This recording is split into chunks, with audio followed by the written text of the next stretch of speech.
அன்பான வணக்கங்கள். என்னுடைய பெயர் விஜய் ஆனந்தி. உங்கள் அனைவரையும் மீண்டும் தமிழ் பிஎம்சி மூலமாக சந்திப்பதில் மிக மிக மகிழ்ச்சி. வாய்ப்பு தந்த தமிழ் பிஎம்சிக்கு மிக்க நன்றி. மிகுந்த மேன்மையான சேவை அற்புதமாக செய்து கொண்டிருக்கின்றார்கள். நம் எல்லோருடைய அன்பான வாழ்த்துக்கள் அவர்களுக்கு. நம்மை எல்லோரையும் இந்த தியானத்தின் மூலமாக ஒன்று சேர்த்த நம்முடைய பத்ரிஜி அவர்களுக்கு, தியானத்தை எளிதாகி ஆக்கி கொடுத்தவருக்கு எப்பொழுதுமே நம்முடைய வணக்கங்கள். நாம கான்வர்சேஷன்ஸ் வித் காட் என்ற புத்தகத்திலிருந்து நீல் டொனால்ட் வால்ஷ் எழுதியது. அதிலிருந்து முக்கியமான சில விஷயங்களை பற்றி பேசிக் கொண்டிருக்கின்றோம். இதில் அவர் திரும்ப திரும்ப சொல்லும் ஒரே விஷயம், நீ கடவுள், உன்னுள் இருக்கும் அந்த கடவுளை பார், தியானத்தை செய், உள்ளே சென்று அந்த கடவுளுடன் நீ யார் என்பதை தெரிந்து கொள். அதுதான் நீ இங்கே செய்ய வந்திருக்கும் ஒரு முக்கியமான செயல். உன்னுடைய எண்ணங்கள் மிக மிக உயர்ந்தவை. அதை உனக்கு தேவையான விதத்தில் உபயோகப்படுத்த, தேவையில்லாத விஷயத்தில் போற்று எண்ணங்களை திரும்ப திரும்ப தேவையில்லாத எண்ணங்களாக மாற்றி அதை உன்னுடைய அற்புதமான இந்த நேரத்தை நாம வீணடிக்க வேண்டாம். அதிலிருந்து முக்கியமான உதிரும் நம்முடைய சொற்கள் மிக மிக சக்தி வாய்ந்தவை. அதையும் நாம் கவனமாக உபயோகிக்க வேண்டும். இவை எல்லாவற்றையும் விட நாம் செய்யும் செயல்கள் மிகுந்த சக்தி வாய்ந்தது. இதையும் நாம் எப்பொழுதும்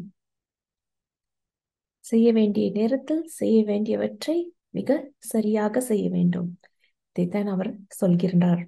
நம்முடைய சிந்தனைகள், நம்முடைய சொற்கள், நம்முடைய செயல்கள், இவை மூன்றும் மிக மிக முக்கியமான பங்கு வகிக்கின்றது. இந்த உலகத்தில் எல்லாமுமே நாம் உருவாக்கியவை மட்டுமே. ஏனென்றால் நம்முடைய எண்ணங்கள் உருவாக்கும் சக்தி உடையவை. நமக்குள் இருக்கும் அந்த தெய்வீக தன்மையானது உருவாக்கும் வல்லமை படைத்தது. ஒவ்வொரு கணமும் நாம் உருவாக்கி கொண்டிருப்பதுதான்.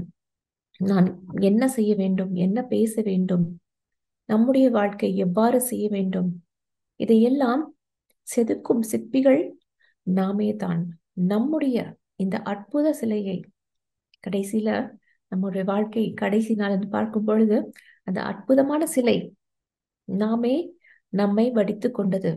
அது எவ்வாறு இருக்கின்றது என்று பார்க்கும் பொழுது, சரி, ஓகே, இந்த இடத்துல ஒரு பிழை இருக்கிறது, பரவாயில்லை, ஆனால் அதை எப்படி சரி செய்து விடலாம் போகிற போக்கில. அதுதான் அந்த செதுக்கிக் கொள்ளும் அந்த வல்லமை. நாம் ஒவ்வொரு கணமும் புதிது புதிதாக எண்ணங்களை உருவாக்கி கொண்டு நம்முடைய அந்த அழகான சிலையை, நம்முடைய வாழ்க்கையை செதுக்கிக் கொண்டே போய்கொண்டிருக்கிறோம். இந்த அற்புதத்தைத்தான் நாம் இந்த புத்தகத்திலும் நாம் நிறைய தெரிந்திருக்கின்றோம். பத்ரிஜி அவர்களும் இதையே நம்மிடம் நிறைய சொல்லியிருக்கிறார். அவை எல்லாவற்றையும் நம்முடைய வாழ்க்கையில் நாம் உபயோகிக்க ஆரம்பித்து விட்டோம் என்றால், நம்முடைய தினசரி வாழ்க்கையில் நம் வாழ்வில் எல்லா நாளும் பொன்னாள் தான். எந்த ஒரு அதில் மாற்று கருத்தும் கிடையவே கிடையாது. இதை நாம் எப்பொழுதும் நினைவில் வைத்துக்கொண்டு நம்முடைய சிந்தனைகள் எப்பொழுதும் மிகவும் உயர்ந்ததாக, அன்பு நிறைந்ததாக இருக்க வேண்டும் என்பது என்னுடைய சின்ன அபிப்பிராயமும் கூட. இதைத்தான் நானும் கத்துக்கிட்டேன். இந்த புத்தகத்தை மறுபடியும் வாசிக்க ஆரம்பித்தது, மறுபடியும் உங்களிடம் இதை பற்றி பகிர்ந்து கொள்ள ஆரம்பித்தேன். திரும்ப திரும்ப என்னிடமும் அதே சிந்தனைகள் தான். ஆனந்தி, உன்னுடைய சிந்தனை இல்லை, இது உனக்கு வேண்டாம், மாற்று, சிந்தனையை மாற்று, சிந்தனையை மாற்று. இந்த ஒரு விஷயமே அடிக்கடி என்னுள் மேலோங்கி இருக்கின்றது. உங்களுக்கும் அந்த ஒரு மாற்றம் வந்தாலே போதும், கண்டிப்பாக வாழ்க்கையில் பெரிய மாற்றம்தான். சரி, இப்போ இந்த எழுத்தாளர் கேட்கும் அடுத்த கேள்விக்கு போலாம். நம்ம நிறைய விஷயங்களை கேட்டு தெரிஞ்சிருக்கிறோம். உறவுகளை பற்றி, பணத்தை பற்றி, நம்முடைய வாழ்க்கையில் நாம் என்ன செய்து கொண்டிருக்கிறோம், யார் நாம், என்ன செய்ய வந்திருக்கிறோம், குறிக்கோள் என்ன, நிறைய விஷயங்கள் தெரிந்து கொண்டோம். இப்பொழுது அவர் கேட்கும் இன்னொரு விஷயம், அவருக்கு உடம்பு சரியில்லை. அதனால அவரும் கேட்கிறாரு, இப்போ என்னுடைய வாழ்க்கையில் இருக்கும் இந்த நோய், இந்த பிரச்சனைகளை நான் எப்படி சமாளிப்பது, எப்படி சந்திப்பது, எப்படி நேர்கொள்வது? எனக்கு நிறைய பிரச்சனை இருக்குது. அதாவது வாழ்க்கையில போக முடியாத அளவுக்கு பிரச்சனை இருக்கிறது. அதாவது உடம்புல எப்படி பார்த்தோம்னா கடந்த 3 ஜென்மங்களாக சேர்ந்து வைத்த அந்த ஒரு பிரச்சனையானது இப்போ இருக்கிறது போல எல்லாமே என்னிடம் இருக்கிறது. இதை நான் எப்படி இந்த வாழ்க்கையில் நேர்கொள்வது அப்படி கேட்கிறாரு. அப்போ கடவுள் சொல்றாரு, நான் இவ்வளவு சொல்லியும் உனக்கு இன்னும் அந்த கேள்வி இருக்குதா அப்படின்னு கேட்கிறாரு. என்ன அப்படி பாரு, எல்லாமே நீ உருவாக்கியதானே, உனக்கு தான் தெரியுமே, நீ உருவாக்கியது தானே, இதை தவிர வேற என்ன பதில் இருக்க முடியும் அப்படிங்கிறான்.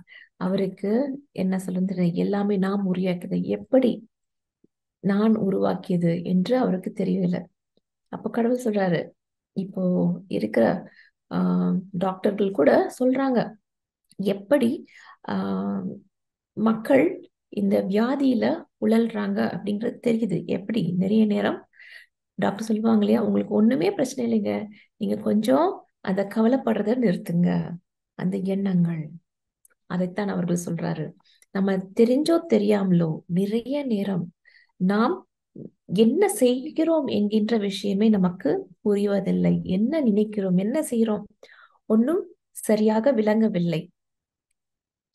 இந்த ஒரு விஷயம், அந்த எண்ணங்களை நாம் கொஞ்சம் கண்டு கொண்டோமே என்றால் கண்டிப்பாக நமக்கு இந்த உடம்பில் இருக்கும் அந்த நிறைய வியாதி, டிப்ரெஷன் எதுக்கு வருகிறது, எப்படி வருகிறது, நிறைய பேர்கிட்ட இருக்கிறது, எங்கேருந்து வருகிறது, கோபம் நிறைய பேருக்கு வருது, எங்கேருந்து வருகிறது, எல்லாம் அந்த சிந்தனைகளால் உருவாக்கின விஷயங்கள் தான். நிறைய பேரு கோபமாவே இருப்பாங்க. அதாவது வாழ்க்கையில ரொம்ப வருஷம், ஒரு நாள் 2 நாள் கிடையாது, வருஷ கணக்கா. அப்புறம் கடைசியில யோசிப்பாங்க அவங்களுக்கு இதயத்திலேயே அந்த வலி வந்தது அப்படின்னு.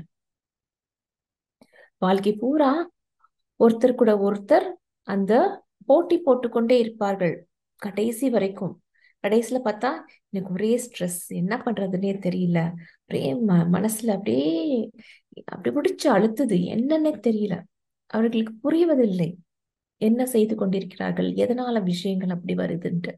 நிறைய நேரம் அந்த ஹார்ட் அட்டாக் வரதோ இல்ல ஸ்ட்ரோக்ஸ் வரதோ ஏன் புரிய மாட்டேங்குது. இதற்குதான் கடவுளும் சொல்கிறார். அதனால இந்த இருப்பதிலேயே மிகவும் அந்த தெளிவான விஷயம், அதாவது என்னன்னா, மக்கள் மிகவும் வருத்தத்தில் இருக்கிறார்கள். அதாவது கிட்டத்தட்ட அவர்களை அந்த சாவுக்கே கொண்டு போகிற அளவுக்கு அவர்கள் அந்த மன உளைச்சலில், வருத்தத்தில் இருந்து கொண்டே இருக்கின்றார்கள். அவர் என்ன சொல்றாருன்னா, வருத்தம் என்பது, எதை பத்தியாவது கவலைப்பட்டு கொண்டே இருப்பது என்பது ஒரு தேவையில்லாத, அதை இருப்பதிலேயே மிகவும் ஒரு கீழ்த்தரமான ஒரு நாம் செய்யக்கூடிய அந்த ஒரு மனதின் வேலை அப்படிங்கிறாரு. தேவையில்லாத அந்த உங்களுக்கு அந்த மைண்ட்ல வர குழப்பங்கள், இது தேவையே இல்லை. அடுத்து வருவது யாரையாவது வெறுப்பது, இதுவும் ரொம்ப ரொம்ப மிகவும் என்னவென்றால் அது உன்னையே அழிக்கும் ஒரு ஆயுதம். என்னது இந்த கவலைப்படுவது, இந்த வெறுப்பது, இந்த 2 விஷயமுமே சொல்றாரு. இந்த 2 விஷயமுமே நாம் நம்முடைய அந்த ஆக்க சக்தியை அழிக்கும், அதாவது தேவையில்லாத விஷயத்தில் செலவு செய்யும் ஒரு விஷயமாகும் அப்படிங்கிறார். இந்த 2 விஷயத்தை கண்டிப்பாக விடுங்கள். ஏன் சயின்ஸ் சொல்லுது, நம்ம எதை பத்தியா நினைத்து கொண்டிருக்கும் பொழுது எப்படினாலும் அப்படியே ஒண்ணுமே செய்யாம இருப்போம். ஆனா ரொம்ப டயர்டா இருக்கு, என்ன பண்ண, ஒண்ணும் பண்ணல, சும்மா உட்காந்து யோசிச்சோம், ஆனா ரொம்ப டயர்டா இருக்கு. ஏன்? ஏன்னா அது நிறைய பயோகெமிக்கல் ரியாக்ஷன் நம் உடம்பிற்குள் உருவாக்கியது, ஏதோ வேலை செய்வதை போன்ற அதே போன்ற ஒரு விஷயத்தை உருவாக்கிக்கின்றது. அது நிறைய நேரம் பார்த்தீங்கன்னா மன உளைச்சலில் இருக்கும்போது நமக்கு பசி கூட சரியாக வராது. சாப்பிட்ட சாப்பாடு கூட சரியாக ஜீரணமாகுவதில்லை. நிறைய விஷயங்கள் இந்த மனதின் உளைச்சலிலிருந்து இந்த உடம்பில் இருக்கும் அந்த செயல்பாடுகள் எல்லாவற்றிற்கும் நிறையவே அந்த சம்பந்தம் என்பது இருக்கின்றது. அதனால நிறைய நேரம் பார்த்தோம் என்றால் இந்த ஒரு மனிதனுக்கு அவருடைய வாழ்க்கையில அவருடைய அந்த ஆரோக்கியம் என்பது எப்பொழுது கொஞ்சம் சரியாக ஆரம்பிக்கிறது என்று பார்த்தோம்னா அந்த தேவையில்லாத மன உளைச்சலை குறைக்கும் பொழுது, கவலைப்படுவதை விடும் பொழுது, அப்பொழுது அது கவலைப்படுவது முடியும் பொழுது நம்முடைய ஆரம்பம், அதாவது ஆரோக்கியம் ஆரம்பிக்கின்றது. இதைத்தான் கடவுள் சொல்கின்றார். அதனால தேவையில்லாம அந்த வருத்தப்படுவதை கொஞ்சம் நிறுத்தி விடுங்கள். அது உங்களுக்கு தேவையே இல்லாத ஒரு விஷயம். அதனால இந்த வருத்தப்படுவதற்கும் இந்த உடலிற்கும் இருக்கும் அந்த ஒரு சம்பந்தத்தை எப்பொழுதும் உணர்ந்து கொள்ளுங்கள். இந்த கட் ஃபீலிங் சொல்லுவோம்ல, சில நேரம் சில விஷயங்களுக்கு வரும் பொழுது மாதிரி ஏதேனும் ஒரு கவலை இருக்கும் பொழுது, ஏதாவது ஒரு ப்ரெசன்டேஷன் பண்ணணும், ஏதோ ஒன்று புதுசா பண்ண போறவங்க நிறைய நேரம் அந்த வயிறு சரியில்லாம போய் விடுவது, இது கூட நிறைய பேருக்கு நடக்கும் இல்லையா? இது நமக்கே புரிந்த விஷயம். அதனால இந்த கோபம், தேவையில்லாத மற்றவர்கள் மேல் இருக்கும் அந்த வெறுப்பு, இதை கண்டிப்பாக நாம் கைவிட வேண்டும். ஏனென்றால் அது நம்முடைய தேவையில்லாத மன உளைச்சலுக்கு பெரும் காரணமா, பெரும் தீங்கு விளைவிக்கின்றது அப்படின்னு சொல்றாரு. இது கிட்டத்தட்ட நம்ம உடம்புல ஒரு பாய்சன் போட்ட மாதிரி. அதனுடைய ஒரு தாக்கம் எந்த அளவுக்கு நம் உடம்பில் இருக்குமோ அந்த அளவுக்கு இந்த 2 விஷயத்தையும் நாம் தொடர்ந்து செய்து கொண்டே இருந்தால் அது கண்டிப்பாக உங்களுக்கு அந்த அளவுக்கு பெரும் தீங்கை விளைவிக்கும் அப்படிங்கிறாரு. அவர் சொன்ன இன்னொரு விஷயம் நம்ம எப்போதுமே தெரிஞ்சுக்கணும். இந்த அன்பிற்கு எதிரானது என்னது? அந்த பயம் என்கின்ற விஷயம். அதனால நாம் எப்பொழுதும் அந்த அன்பு என்கின்ற அந்த விஷயத்திலிருந்து விலகி அந்த பயம் என்கின்ற ஒரு விஷயத்துடன் நாம் நம்முடைய அந்த எண்ணங்களாகட்டும், அந்த நாம் சொல்லும் சொல்லிலிருந்து வரும்பொழுது நம்முடைய உடம்பும் அதற்கு ஏற்றாற்போல இயங்க ஆரம்பிக்கிறது. எப்படி என்றால் அந்த பயம் என்கின்ற விஷயம் பன்மடங்கு பெருகிவிடுகிறது. அப்படியே கை கால்ல ஒரு நடுக்கம், அப்புறம் தேவையில்லாதது அப்படியே கண்களில் ஒரு தேவையில்லாத அந்த ஒரு டென்ஷன் சொல்லுவோம் இல்லையா, அது மூச்சு விடுவதில் ஒரு சிரமம், இதே போல. அதனால அந்த பயம் என்கின்ற ஒரு விஷயம், அதாவது தேவையில்லாமல் வருத்தப்படுவது, யாரையும் வெறுப்பது, பயம், இந்த 3ம் ஒன்று சேரும் பொழுது கண்டிப்பாக அந்த நம்முடைய வாழ்க்கையில அதோடைய குட்டி பசங்க அப்படிங்கிற மாதிரிதான் இந்த ஆங்ஸைட்டி அப்படிங்கிற விஷயம், அப்புறம் இந்த மனக்கசப்பு என்கின்ற விஷயம், அப்புறம் பொறுமை இல்லாத தன்மை, இந்த அன்பு இல்லாத தன்மை, இது எல்லாமே அதிலிருந்து வரும் சின்ன சின்ன விஷயங்கள் தான். அதனால இது எல்லாம் நம்முடைய உடலில் அந்த அணுக்கள் இருக்கு இல்லையா, அந்த அணுக்குள் அதுக்குள்ள வரைக்கும் போய் பெரும் தீங்கை விளைவிக்கும் அப்படிங்கிறது. அதனால இந்த 3 விஷயத்தையும் இருக்கும் வரைக்கும் உங்களால் அந்த முழுமையான ஒரு ஆரோக்கியத்தை அனுபவிப்பது என்பது கொஞ்சம் கஷ்டம். அதனால முதலில் நீங்கள் விட வேண்டிய விஷயங்கள் இது 3ம் தான். அதனால முக்கியமாக சொல்லும் இன்னொரு விஷயம், எல்லா உடம்பு இருக்கும் வியாதியும் முதலில் உருவாகுவது நம்முடைய எண்ணத்தில் தான். இதை நீ எப்பொழுதும் ஞாபகம் வைத்துக்கொள் அப்படிங்கிறார். உடனே எழுதாரு, அது எப்படி முடியும்? எப்படி நான் நினைத்த அதை பத்தி நான் யோசிச்சிருக்கவே மாட்டேன். ஆனாலும் எந்த ஒரு விஷயம் மூலமா அது எனக்கு வருகிறது? சரி, உதாரணத்துக்கு இப்போ ஒரு விஷயம் எடுத்துக்கலாம். எனக்கு சளி பிடிக்குதுன்னு வச்சுக்கோங்க. அது என்கிட்ட இருக்கிறதுலையே நான் ஒண்ணு உருவாக்கலையே, அது மத்தவங்க கிட்ட இருந்து தானே எனக்கு வருது. நான் என்ன பண்ணினேன் அப்படின்னு கேக்குறாரு. இந்த சளி தொல்லையோ இல்ல வேற ஏதோ மற்றவர்களிடம் வருகிறதுல அந்த விஷயத்துக்கு அப்போ கடவுள் சொல்றாரு, எந்த ஒரு விஷயமாக இருந்தாலும் சரி, எதுவா இருந்தாலும் சரி, உன்னுடைய எண்ணமாக இல்லாமல் அது கண்டிப்பாக உனக்கு வரவே வராது அப்படிங்கிறாரு. அதாவது எண்ணங்கள் அந்த காந்தங்களை போடுறது. எதுவா இருந்தாலும் உனக்கு கொடுக்கும். அதாவது அப்படி ஈர்ப்பு சக்தி உடையது எண்ணங்கள். எந்த மாதிரி எண்ணம் இருந்தாலும் சரி. அதனால இதிலிருந்தே உனக்கு புரியுது இல்லையா? இந்த எண்ணங்கள் மூலமா தான் உனக்கு அந்த விஷயம் கூட வந்திருக்கிறது. அதான் நீங்க அங்க போயிருப்ப. அங்க போயிருக்கும் பொழுது நீ யாராவது தும்மல் போடுறதையோ எதையும் சளி பிடிச்சிருக்கவங்களையோ எங்கேயோ தூரத்து வந்துருச்சா, அப்ப நம்மளுக்கு கொஞ்சம் ஏதோ ஒரு எண்ணம் நீ கண்டிப்பா எனக்கு வரும் அப்படிங்கிறது கூட இல்லை. அதை பார்த்த உடனே உனக்கு ஏற்கனவே உனக்கு அந்த அனுபவத்தின் மூலமாக நிறைய நிறைய விஷயங்கள் புகுத்தப்பட்டு இருக்கிறது நமக்குள்ள. அது நம்ம எனக்கு அப்படித்தான் வரும்னு சொல்லி இல்லை, ஆனால் வருவதற்கான வாய்ப்புகள் எண்ணங்கள்.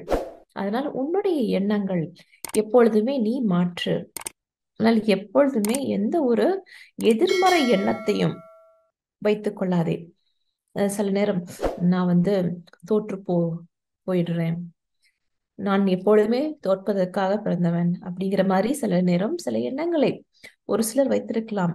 இந்த மாதிரி எண்ணம் கூட உருவாக்கும் வல்லமை உடையது. ஏன்னா எந்த எண்ணமாக இருந்தாலும் சரி எல்லாமே ஆக்க சக்தி உடையவை.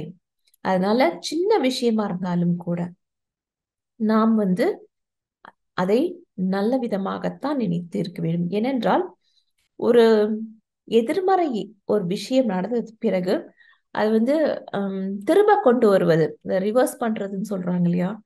வண்டியை ரிவர்ஸ் பண்ணுவோம், அதே மாதிரி ரிவர்ஸ் பண்றது ரொம்பவும் கடினமான ஒரு செயல். அதற்கு நீ செய்ததை விட பல 100 மடங்கு விஷயம் செய்து அதை பின்வாங்க வேண்டும். அதனால முதலிலேயே எதுக்கு அவ்வளவு கஷ்டப்படணும்? அதனால முதலிலேயே அந்த எண்ணத்தை அந்த சின்னதாக வரும் என்று நினைக்கும் பொழுதே கிள்ளி எறிந்துவிடு. அதனால அது உனக்கு உடம்பில் வந்தது பிறகு அதை மாற்றுவது என்பது ரொம்பவே கடினமாக இருக்கும். உனக்கு நிறையவே அதை போக்குவதற்கு நிறையவே நீ செயல்களை செய்ய வேண்டியிருக்கும். ஆனால் அது வராமல் இருப்பதற்கு உன்னால் அதை எண்ணத்தில் அந்த வடிவத்தில் இருக்கும் போதே உன்னால் நீக்கிவிட முடியும்.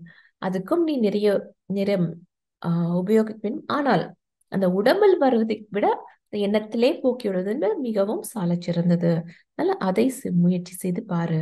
அதனால அதற்கு என்னவென்றால் ரொம்ப ரொம்ப அதிகமான ஒரு நம்பிக்கை என்கின்ற ஒரு விஷயம் தேவை இருக்கும்.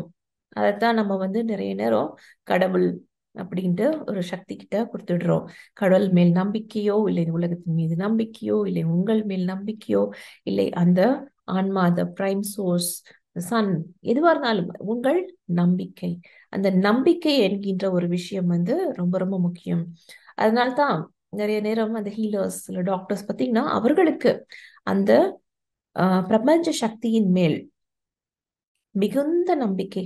அதனால்தான் நிறைய நேரம் அவர்களிடம் செல்லும் பொழுதோ அந்த அந்த சக்தியின் மாற்றுதல் நடக்கும் பொழுது நம்ம கிட்ட இருக்கிற அந்த நெகட்டிவ் எனர்ஜி, பேசிக்கலி அது ஒரு டிரான்ஸ்ஃபர் ஆஃப் எனர்ஜி மாதிரி தான். அவர்களிடம் போகும்போது கண்டிப்பாக அந்த ஒரு நல்ல மாற்றம் உங்களுக்கு ஏன் தெரியுது?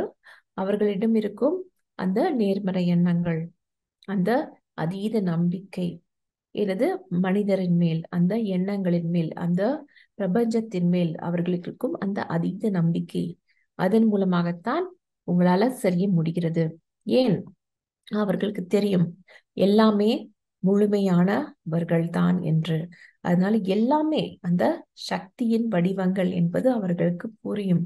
அந்த புரியும் அந்த அவர்களுக்குள் இருக்கும் அந்த மேன்மையான எண்ணமே அப்படியே மலைகளை கூட தகர்க்க வல்லது. அந்த அளவுக்கு அவர்களுக்கு மிகுந்த சக்தி உண்டு. அதனால எதுவுமே அவங்க சொல்லணும்னு அவசியம் இல்லை. ஆனாலும் நமக்குள் இருக்கும் அந்த செல்லுலார் லெவல் வரைக்கும் அவர்களால போய் நமக்குள் இருக்கும் அந்த ஒரு சக்தியை மாற்றவல்ல வல்லமை உடையது நிறைய விஷயங்கள். அதனால்தான் எண்ணங்களுக்கு அளவு, தூரம் என்பது கிடையவே கிடையாது.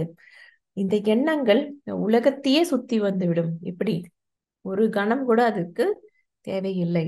ஒரு கணத்தையும் விட குறைவான நேரத்தில் அழகாக இந்த உலகத்தையே சுற்றி வந்துவிடும். வார்த்தைகளை விட வேகமானவை இந்த எண்ணங்கள். அதனால நீ இந்த கிட்டு இருக்கிற இந்த உடலை, ஒவ்வொரு கணமும் செல்ஸ் ரீப்ளேஸ் ஆகுது, ஒவ்வொரு கணமும் செல்ஸ் போய்கிட்டே இருக்கு இல்லையா? அதான் சொல்றாரு, ஒவ்வொரு கணமும் நீ உன்னுடைய சிறிதளவு கவனத்தை இந்த உடலை நன்றாக பார்த்து கொள்வதற்கு, எப்படி எண்ணங்கள் மூலமாக ஏதேனும் சின்னதா ஏதோ ஒன்று தப்பு நடக்கிற மாதிரி தோணுச்சா, முதலில் கவனிக்க வேண்டியது நீ உன்னுடைய எண்ணத்தை மட்டுமே. அந்த எண்ணத்தை முதலில் கவனி. இதை நீ செய்தாய் என்றாலே போதும், உன்னால் அந்த வாழ்க்கை இந்த உடலை மிகவும் நன்றாக பார்த்து கொள்ள முடியும். நிறைய நேரம் பார்த்தோம்னால் நீங்க உங்க காரை கூட நல்லா கவனிச்சுக்கிறீங்க, உங்க சைக்கிளை கூட நல்லா கவனிச்சுக்கிறீங்க. ஆனா உங்க உடம்புக்கு கூட அந்த அந்த காரை மெயின்டைன் பண்ற அளவுக்கு கூட நேரத்தை உங்களுடைய உடலுக்கு நீங்கள் செய்ய மறுக்கின்றீர்கள். இது அவர் கொடுக்கும் ஒரு உதாரணம். அதனால கண்டிப்பாக இந்த உடலுக்கு கொஞ்சம் அந்த கவனத்தை கொடுங்கள் அப்படிங்கிறாரு.